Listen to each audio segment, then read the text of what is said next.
Parang deserve ko mag-snack. Today is very eventful day, kaya habang doing this, so I just finished my salad for dinner.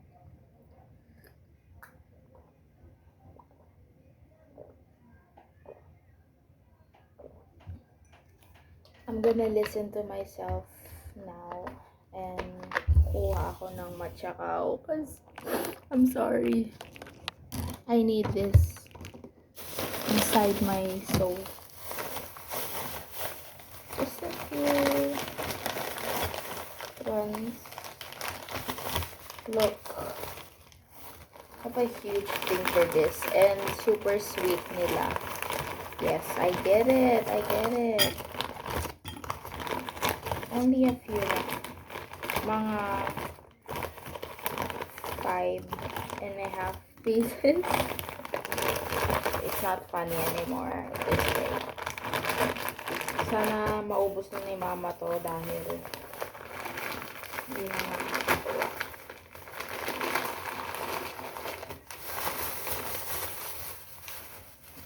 After nito, magte-take na ako ng walking session ko kasi I still haven't hit at least 10k steps today. Pero kanina happy ako kasi naka 8k steps na ako in like a very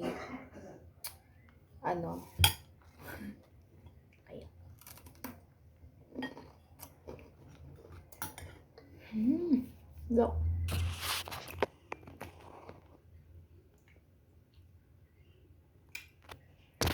Diba? How cute. Okay. So, today is yung mini-mention ko nung isang araw sa sarili ko and tinaga ko sarili ko that's gonna be my fresh start out of everything. Kasi this past few days, I've been binging a lot. I've been stuck on burnout talaga, especially like nagpatong-patong na lahat. Like, nung kahapon is last day ng exam namin and 2 days yung exam namin nung Thursday and nung Friday. Tapos,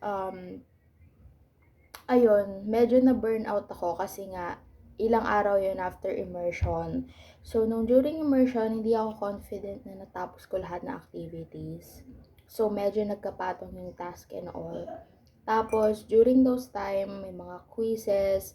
Ang mahirap pa nga is, hindi ko pa nasa-study yung lessons, pero kailangan ko na sumabak sa mga quizzes.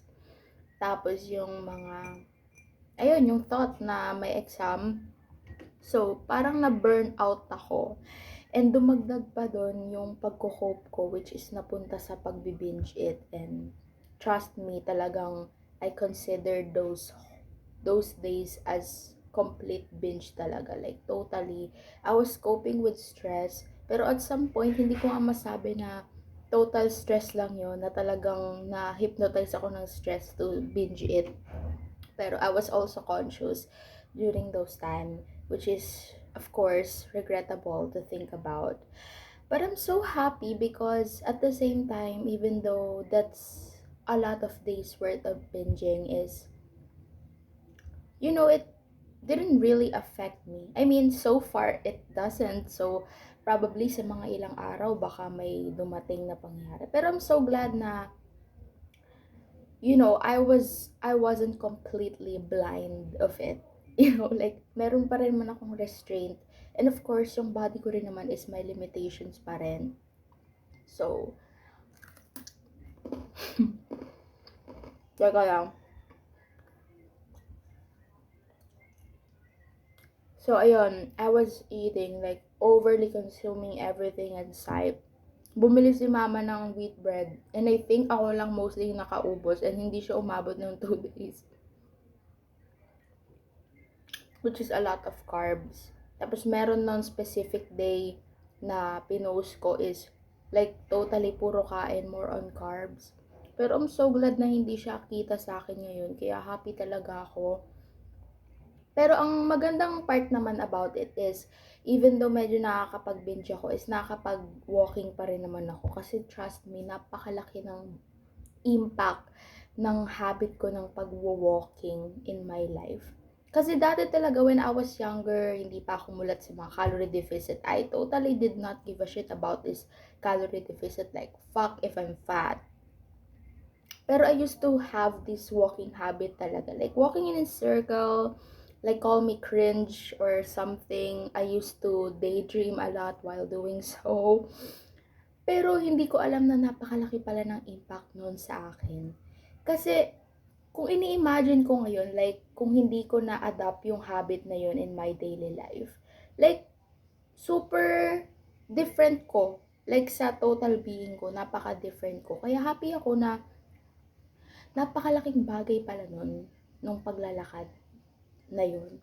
So, ngayon, tinatrack ko na, kung dati hindi ko pa tinatrack, like, kusang lakad lang, ganun-ganun. Pero ngayon, natatrack ko na, which is a good thing talaga. Kaya, I'm so blessed na nakadevelop talaga ako ng habit na yun ever since before pa. So, ayun, kaya nga during those time na medyo nagbe-binge ako is hindi ko pa rin nakakaligtaan na mag-walk, which is a huge help pa rin naman at some point. So, happy ako na at sa ganung bagay is at least nakakabawi pa rin ako dun sa mga nakain ko. So that hindi ako masyadong maapektuhan. Like ngayon, as you can see, confident pa rin ako with how I look. Of course, nandyan pa rin yung taba and all na nagain ko. It's normal. I wanna embrace that. I wanna accept that talaga kasi totally napaka obvious nun sa lahat ng naging actions ko these past few days. So, ayun nga, katulad ng sinabi ko, tinaga ako sa sarili ko na starting talaga this Saturday, magsa-start na ako, like, titigil na talaga ako, hindi na to mangyayari ulit. Kasi, gusto ko ring i-timing doon sa exam, kasi I feel like, nagdodoble talaga yung stress. Like, sumasama yung exam, tas yung problema ko sa pagkain. Kaya parang nagko-compact sila and sinusuntok nila yung pagkatao ko. Pero ngayon, kahapon, I'm so glad, hindi ako nakapag-documentary. Yes, documentary about it yesterday kasi nga, tinatamad ako, yes. And binabawi ko talaga sa pahinga na wala akong iniisip muna kahapon dahil nga kakatapos na exam. Pero speaking of exam, all those burnouts, all those stress are worth it. Like, ang uncomfortable, yes, it's super uncomfortable being in a burnout. Like, you know, sa dami ng kailangan mong i-accomplish, gusto mo na lang na i-ignore sila completely. Like, gusto mo na lang mag-complain, but do nothing about it. You know, the type of feeling, like, hindi ko siya ma-explain verbally. Tapos, ayun nga yung kinocope ko sa pagkain, which is dumagdag pa sa problema ko. Like, it's pile of crops after another type of thing. Pero happy ako na may disiplina pa rin ako sa sarili ko. Like, yes, these past few days, medyo bumaba yung discipline na na-develop ko na before sa sarili ko. Dahil nga nagbe-binge ako, like, hinaayaan ko na lang kahit anong kainin ko inside. Pero may part pa rin sa akin na nandito pa rin yung discipline. Like, for example, I was subconscious about it. Like, for example nga, dahil burnout ako sa exam and yung mga kailangan i-accomplish na task, pumapasok sa isip ko na hayaan na lang, ipabukas na lang. Wala na akong pake kung magalit sa amin yung teacher namin kasi ayoko na talagang gawin naboburnout na ako. Pero at some point, parang nandito pa rin yung discipline na kailangan kong gawin to. Kaya, minsan hindi na lang ako nagiging aware sa sarili ko na tinatapos ko na pala yung mga kailangan tapusin. Like katulad kahapon, yung sa subject namin na pagsulat. So, ayun nga, isa yun sa bagay na ina-avoid ko kasi kailangan daw naming magpasa ng notes for Friday. Ang bala ko is burnout na ako, like tinatamad talaga ako. Sabi ko, hayaan na lang natin to, ipa-Monday na lang natin to. Pero maya-maya, nagsusulat na rin ako. I mean, habang nagbibinge ako ng tinapay nun. Pero at the same time, natapos ko pa rin. Tapos, sinabi ko pa sa sarili ko na hindi ako magre-review, like hayaan ko na kung mababa yung score ko. Pero at the end of the day, nag-review pa rin ako alongside dun sa other subjects nung second day. Like kahit ako, hindi na ako nagiging aware sa actions ko, pero yung part, yung side na ganun is such a good thing, of course, dahil Dahil wow, nasa akin pa rin talaga yung discipline, and that's a huge thing for me. Kaya happy ako nung during the first and second day is like, to be perfectly honest, is confident ako sa mga nasagot ko. Confident ako na mataas yung scores ko. And confident ako that I did my part, and I'm thankful na naalala ko yung mga lessons even though ang daming super foggy ng utak ko during those days talaga. So, I'm so glad na nasa akin pa rin talaga yung control sa mga bagay na dapat kung hindi palipasin. So, happy ako na, of course, this is our first exam. Siguro yung thought na ito yung pinaplano ko all this time eh. Kasi during vacation, sinabi ko talaga sa sarili ko na I will do my best. Like, I know I did my best last school year, pero I wanna do something more than that. And siguro ayun talaga yung nagtatak sa isip ko kasi matagal ko na siya, like long-term goal ko na siya. And naisip ko na, wait, ito na yung day na hinihintay ko eh. Tsaka, ito yung first exam namin for this school year. Eh, ang sabi ko nga sa sarili ko, gusto ko talagang maging better pa during the school year. So, siguro, ayun yung nag-rush sa utak ko. So, ang sarap sa pakiramdam na may discipline pa rin pala talaga ako sa katawan ko na natitira. Kaya, I really love myself for that. Kaya, confident ako during exam.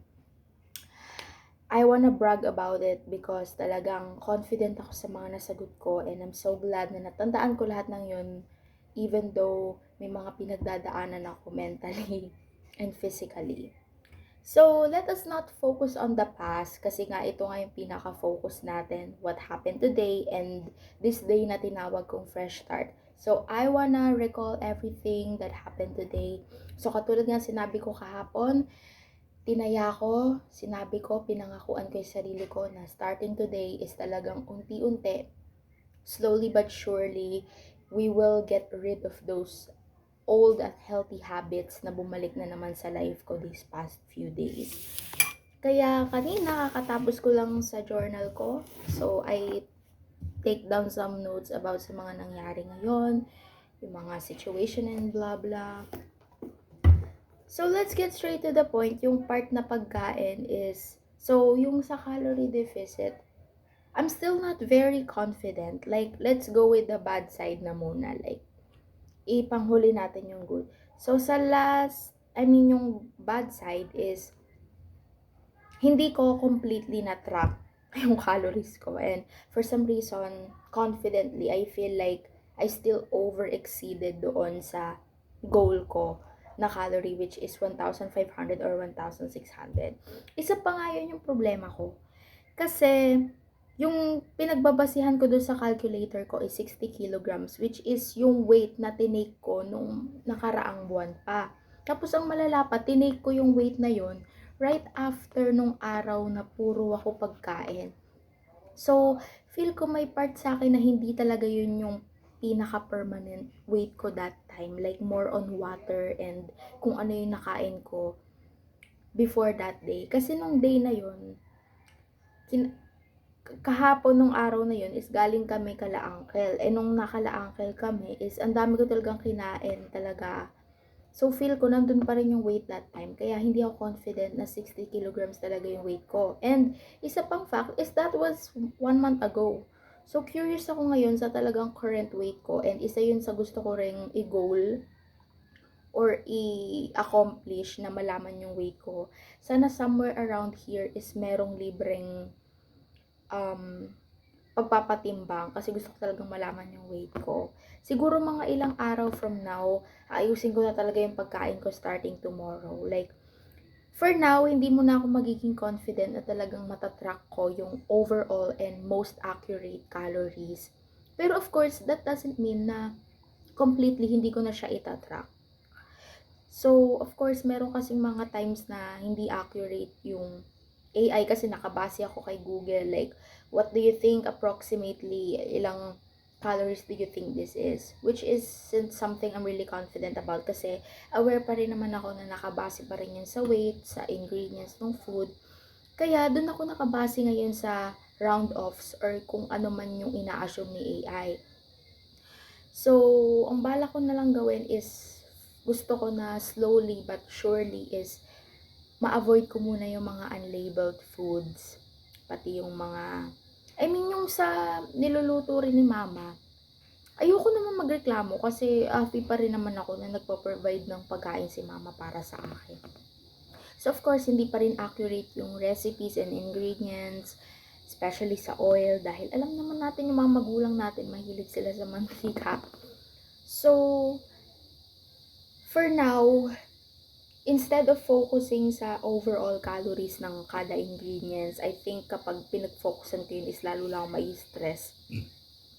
Is sa proportions talaga ako babawi. Like, mas babawasan ko pa and pag-iigihan ko pa yung pagme-measure, especially sa rice. And of course, gusto ko na talagang i-request sa kanya na more on healthier options talaga tayo. Yung part kasi na healthy foods, like gusto ko mas healthy na ulit muna yung mga ulam natin. I mean, pabor doon si mama of course. Like, siguro para sa kanya wish come true na yun para sa akin. Sa proportions muna tayo talaga babawi. Malaman ko lang talaga yung timbang ko. Katulad nga ng sinabi ko, tinake ko yung timbang ko nun after ko mag-overeat. So, syempre, nandun pa yung bigat ng mga kinain ko nung araw bago na yun. So, gusto ko ganun din, bago ko malaman yung weight ko, is bawasan ko muna yung mga kinakain ko para at least more accurate yung mapakita nung weight, nung scale. And, ayun nga. Ayun.